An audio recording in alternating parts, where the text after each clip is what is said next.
দিল্লি থেকে শেখ হাসিনার নির্দেশে মেজর সাদেকের নেতৃত্বে নাশকতার ষড়যন্ত্র, আটক 22 জন। জানাবো হাসিনাকে ফেরানোর লক্ষ্য ছিল শাহবাগ দখল করে। এবং সর্বশেষ জানাবো জাতীয় সরকার গঠনে কেন রাজি হয়নি বিএনপি।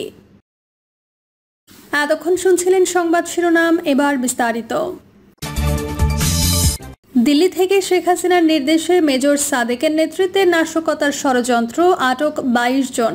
ভারতে বসে বাংলাদেশের বিরুদ্ধে বড় ষড়যন্ত্রের ছক আঁকছে স্বৈরাচারী শেখ হাসিনা।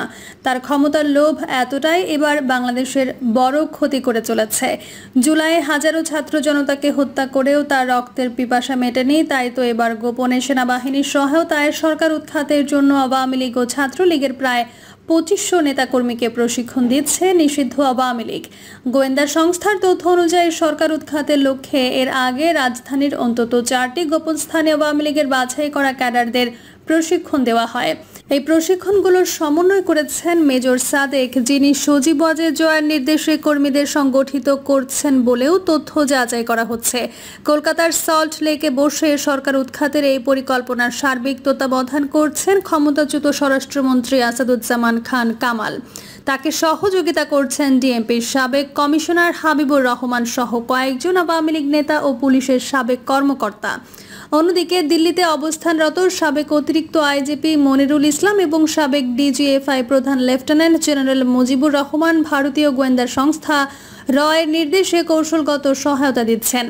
পুলিশ জানিয়েছে, গত 8 জুলাই বসুন্ধরার কেবি কনভেনশন সেন্টারে নিষিদ্ধ ছাত্রলীগ, আওয়ামী লীগ এবং অবসরপ্রাপ্ত সরকারি কর্মচারীরা মিলে 300 থেকে 400 জনের একটি গোপন বৈঠক করে।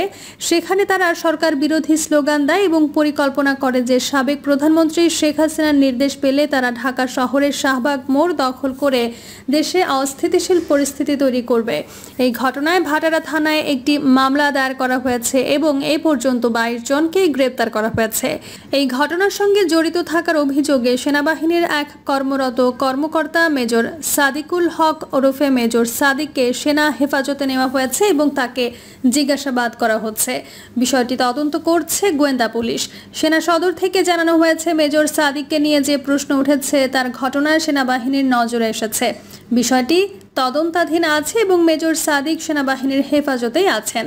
তদন্তে তার দোষ প্রমাণিত হলে প্রচলিত সামরিক আইন অনুযায়ী তার বিরুদ্ধে ব্যবস্থা নেওয়া হবে। জানা গেছে, বসুন্ধরার ওই কনভেনশন সেন্টারের 2য় তলা ভাড়া নেওয়া হয়েছিল মেজর সাদিকের নির্দেশে। সেখানে দেশের বিভিন্ন স্থান থেকে আওয়ামী লীগ কর্মীদের এনে নাশকতার প্রশিক্ষণ দেওয়া হয়েছিল। মামলাটি বর্তমানে ডিবিতে হস্তান্তর করা হয়েছে এবং তদন্ত চলছে।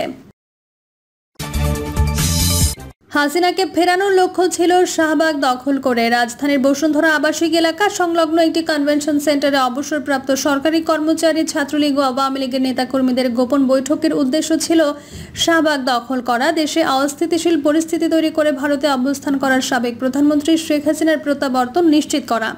গোপন এই বৈঠকে বিভিন্ন অবসরপ্রাপ্ত সরকারি কর্মচারী, ছাত্রলীগ ও আওয়ামী লীগের বিভিন্ন সংগঠনের 300 থেকে 400 নেতাকর্মী অংশ নেন। গত 8 জুলাই সকাল 10টা থেকে সন্ধ্যা 6টা পর্যন্ত বৈঠক অনুষ্ঠিত হয়। এই ঘটনায় এরই মধ্যে 22 জনকে গ্রেপ্তার করেছে পুলিশ।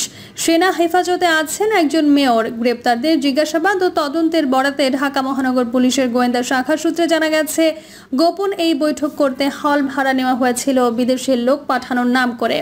এতে পরিকল্পনা করা হয় শেখ হাসিনার নির্দেশ দেওয়ার সঙ্গে সঙ্গে বৈঠকে অংশ নেওয়া নেতাকর্মীরা সারা দেশ থেকে লোকজন ঢাকায় নিয়ে আসবে, সমবেত হয়ে শাহবাগ মোড় দখল করবে এবং দেশে অস্থিতিশীল পরিস্থিতি এবং জনগণের মধ্যে আতঙ্ক তৈরি করে শেখ হাসিনার প্রত্যাবর্তন নিশ্চিত করবে। এই ঘটনায় সন্ত্রাস বিরোধী আইনে ভাটারা থানায় গত 13 জুলাই পুলিশ বাদী হয়ে মামলা করেছে। এই মামলায় গ্রেপ্তার 22 জন বর্তমানে কারাগারে রয়েছেন।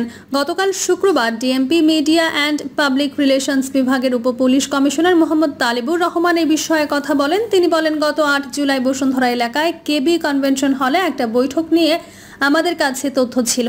কনভেনশন হলটি শামিমা নাসরিন শম্পা নামে একজন ভাড়া নেন। সে সময় তিনি বিদেশে লোক পাঠানোর নাম করে একটা প্রতিষ্ঠানের নাম ব্যবহার করেছিলেন। সেখানে ষড়যন্ত্রমূলকভাবে লোকজনকে নিয়ে যাওয়া হয়েছিল, যার পরিপ্রেক্ষিতে গত 13 জুলাই ভাটারা থানায় একটি মামলা করা হয় বলেও জানান তিনি। তালেবুর রহমান বলেন, ঘটনার সঙ্গে জড়িত থাকার অপরাধে এরই মধ্যে 22 জনকে গ্রেপ্তার করা হয়েছে। আমরা বিষয়টা অত্যন্ত গুরুত্ব দিয়ে তদন্ত করছি। এই ঘটনার অন্য কোনো দিক আছে কিনা, এর প্রকৃত রহস্য কি এবং কারা কারা এর পেছনে দায়ী, তাদের পরিচয় শিগগির উন্মোচন করা হবে। এই বৈঠক ও 8 আগস্টের বিষয়ে সামাজিক মাধ্যমে নানা হুমকির আলোচনা প্রসঙ্গে দৃষ্টি আকর্ষণ করা হলে তালেবুর রহমান বলেন, আমরা গত একটা বছরে বিভিন্ন সময় দেখেছি, নানা সময় আইন শৃঙ্খলা পরিস্থিতি বিনষ্ট করার জন্য পরিকল্পিতভাবে কার্যক্রম অনেকেই করেছে। এরই পরিপ্রেক্ষিতে আমরা সজাগ রয়েছি। এই ঘটনার সঙ্গে সম্পৃক্ত থাকার অভিযোগে মেজর সাদিক নামে একজন সেনা কর্মকর্তাকে সেনা হেফাজতে নেওয়ার কথা জানিয়েছে সেনাবাহিনী।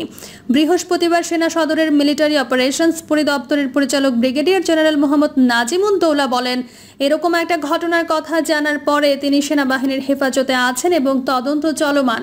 তদন্তে তার দোষ প্রমাণিত হলে নিঃসন্দেহে সেনাবাহিনীর প্রচলিত নিয়মে তার বিরুদ্ধে ব্যবস্থা গ্রহণ করা হবে।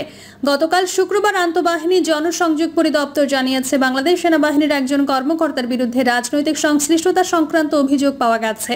এই অভিযোগে গত 17 জুলাই তাকে উত্তরা এলাকা থেকে আটক করে সেনা হেফাজতে নেওয়া হয়েছে। প্রাথমিক তদন্তে ঘটনার সত্যতা পাওয়া গেছে বলে জানিয়েছে আইএসপিআর। তাদের সংবাদ বিজ্ঞপ্তিতে জানানো হয়েছে, ঘটনাটি সুষ্ঠু ও নিরপেক্ষ তদন্তের লক্ষ্যে এরই মধ্যে একটি তদন্ত আদালত গঠন করা হয়েছে।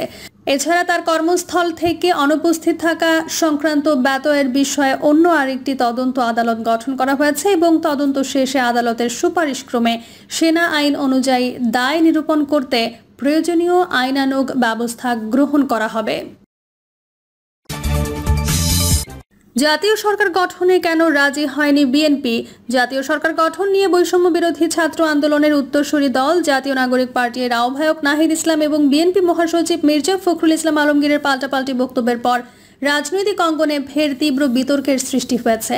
একদিকে বিএনপি দাবি করছে তারা বৈষম্য বিরোধী ছাত্র আন্দোলন বা ছাত্রদের কাছ থেকে জাতীয় সরকারের কোনো প্রস্তাব পায়নি। অন্যদিকে এনসিপির পক্ষ থেকে বলা হচ্ছে প্রস্তাব ছিল, আলোচনাও হয়েছিল এবং তা প্রত্যাখ্যাত হয়েছিল। বিএনপির সর্বোচ্চ নীতি নির্ধারণী জাতীয় সরকারে অন্তর্ভুক্তির প্রস্তাব দেওয়া হয়েছিল। জাতীয় সরকার গঠনের প্রশ্নে বিএনপির এমন আপাত অনাগ্রহের পেছনে কারণই বা কি ছিল? সম্প্রতি বিএনপি মহাসচিব মির্জা ফখরুল ইসলাম আলমগীর একটি সাক্ষাৎকারে দাবি করেন, জাতীয় সরকারের কোনো প্রস্তাব ছাত্রদের পক্ষ থেকে তাদের দেওয়া হয়নি, তারা অন্য মাধ্যমে এই প্রস্তাব পেয়েছিল। এই বক্তব্যের বিরোধিতা করে এনসিপির আহ্বায়ক নাহিদ ইসলাম সামাজিক যোগাযোগ মাধ্যমে লেখেন, 5 আগস্ট রাতের প্রেস ব্রিফিংয়ে জাতীয় সরকার গঠনের ইচ্ছা প্রকাশ করার পর তারা ভার্চুয়ালি বিএনপির ভারপ্রাপ্ত চেয়ারম্যান তারেক রহমানের সঙ্গে বৈঠক করেন, যেখানে বৈষম্য বিরোধী ছাত্র আন্দোলনের পক্ষ থেকে জাতীয় সরকার ও নতুন সংবিধানের প্রস্তাবও দেওয়া হয়েছিল। তবে তারেক রহমান এই প্রস্তাব প্রত্যাখ্যান করে নাগরিক সমাজের সদস্যদের নিয়ে অন্তর্বর্তী সরকার গঠনের পরামর্শ দেন বলে জানান নাহিদ ইসলাম। তিনি আরও দাবি করেন, 7 আগস্ট ভোরে বিএনপি মহাসচিবের বাসায় গিয়ে তারা উপদেষ্টা পরিষদ নিয়ে আলোচনা করেন এবং উপদেষ্টা পরিষদ শপথ নেওয়ার আগ মুহূর্তেও তারেক রহমানের সঙ্গে সম্ভাব্য সদস্যদের নিয়ে পর্যালোচনা হয়। তবে এসব বক্তব্যকে ভিত্তিহীন দাবি করে সোজাসাপটা অস্বীকার করেছেন বিএনপি মহাসচিব মির্জা ফখরুল। তিনি বলেন, জাতীয় সরকারের ব্যাপারে আমাদের দল থেকে কোনো কথা বলা হয়নি। নাহিদ ইসলাম যে দাবি করেছেন সেটা ঠিক নয়, এভাবে বললেই তো হবে না। বিএনপির একাধিক শীর্ষ নেতাদের সঙ্গে কথা বলে জানা গেছে, ফ্যাসিবাদী আওয়ামী লীগ সরকারের পতনের পর তারা নির্বাচনের মাধ্যমেই দেশের জনগণের ভোটাধিকার ফিরিয়ে দেওয়াকে অগ্রাধিকার দিয়েছিল। তাদের মতে জাতীয় সরকার নয়, বরং একটি নিরপেক্ষ এবং দ্রুত নির্বাচনই সবচেয়ে জরুরি ছিল। তারা মনে করে দীর্ঘ সময় ভোটাধিকার থেকে বঞ্চিত জনগণকে নির্বাচনেই তাদের প্রতিনিধিত্ব বেছে নেওয়ার সুযোগ দিতে হবে, আর নির্বাচনের পরেই আন্দোলন সঙ্গীদের নিয়ে জাতীয় সরকার গঠন সম্ভব। দলটির স্থায়ী কমিটির সদস্য আমির খসরু মাহমুদ চৌধুরী এই প্রসঙ্গে বাংলা নিউজকে বলেন, বিএনপি গণতন্ত্রে বিশ্বাস করে, এই গণতন্ত্রের জন্যই ফ্যাসিবাদের বিরুদ্ধে গত 16 থেকে 17 বছর আমরা লড়াই করেছি। নির্বাচনের পর সবাইকে নিয়ে জাতীয় সরকার গঠন করবে বিএনপি। তিনি জানান, বিএনপির প্রস্তাবিত 31 দফার সংস্কারের রূপরেখা অনুযায়ী তারা যুগপৎ আন্দোলনের সঙ্গীদের সঙ্গে ঐক্যমত্য জাতীয় সরকার গঠন করতে চায়।